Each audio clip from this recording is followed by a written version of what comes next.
Hey, good morning. Welcome to the 5 a.m. Mester Scrum Show. I hope you're doing well. A little crazy here, nonstop, running like a nut. Just got all exercised this morning, got worked out and all energized up. So if I talk a little fast, because I'm all energized. Anyway, hey, 5 a.m. Mester Scrum Show. I want to change. I'm changing the thing. I'm propose this out. I'm going to call these little lightning talks rather than a show. So I think the concept, it's still a show, but I'm going to change the title and how we talk. Let me know what you think about the term lightning talk, because everything's under 15 minutes on the show.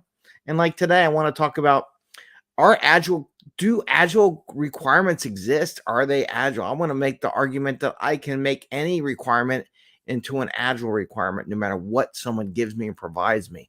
And there's processes and ways to transform the organization to get there. And I'm going to do it all like 7 minutes. Yeah, 5 minutes, 6 minutes, something like that. Anyway, 5 a.m. Mester Scrum Show. I am Greg Mester, Scrum Master and Agile Coach. And here we talk about Scrum and Agile in a very practical and tactical way to bring more value to your customer, not work so crazy hours to bring that value to the customer and have a little fun along the way. And today is 3R Thursday. So we talk about requirements, reviews, and retrospective. Today I want to address the requirements a little bit. We've done a couple different things on the different days and mixes it up. And I had a question the other day about requirements and having, I would say, the perfect requirement, or getting business or somebody outside the team building these requirements in a usable state. And I would argue, I don't know if that's a journey anybody really wants to go on to. That's a journey, a long-term journey to help educate people what makes a better requirement, what helps makes decisions, right? So it takes time to get there, and it just doesn't happen overnight if they've never done it before. However, I would argue, because I've done requirements that were hundreds of pages long. I helped put together the F-18 ENF Jet Strike Fighter specification for LRIP. And that was an $8 billion requirements document. Well, $8 billion LRIP production had a lot of requirements in it. So I've done the requirement thing. I've seen it. I've done it. I've turned written DoD into performance requirements, which are really kind of like the beginning of Agile requirements. And I've done Agile requirements too. I've done everything as far as that goes. And I would argue I can turn any requirement, no matter who gives it to me, into an Agile requirement. Now the question is, what do I do with it? So I'm going to talk about real quick what you can do to make something an Agile requirement, and then what some of the phases are. And I'm going to do this in less than 3 minutes. So one of the things about the Agile requirement is that everyone says it has to be who it is, what you're doing, and what benefit. Beautiful. A lot of transition from waterfall, even waterfall requirements don't have that. They have lots of requirements mixed in. A lot of those technical tells you exactly how to build something, which is the wrong way, because unless you're actually one who builds it, you may not be the most educated person to build something. So it's a thing. It's more of a performance. I want to see it do this, right?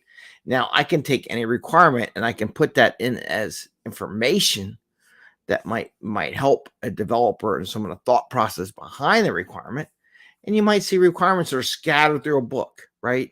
Sometimes we have to recondition those requirements in a condition that allows us to produce it, test it, and demo it within a sprint. It is a little bit harder than having someone hand it to you in a perfect condition. Totally admit that. But in this world in Agile, we don't get that. The whole Agile mindset is to learn to adapt and adjust to make it so you can deliver what you want in a timely manner. That's being Agile. So sometimes we have to take some steps in there to recondition the requirement based on what our knowledge is and what our experiences are to make those requirements work. And that's really what it is. Too many teams get caught up in their requirements not perfect. Too many organizations do that. They spend all this money getting the requirements done, and they don't produce anything. The goal is really to produce product. It's not to produce a requirement. So you want to look at it a way, and you do a feedback loop, right?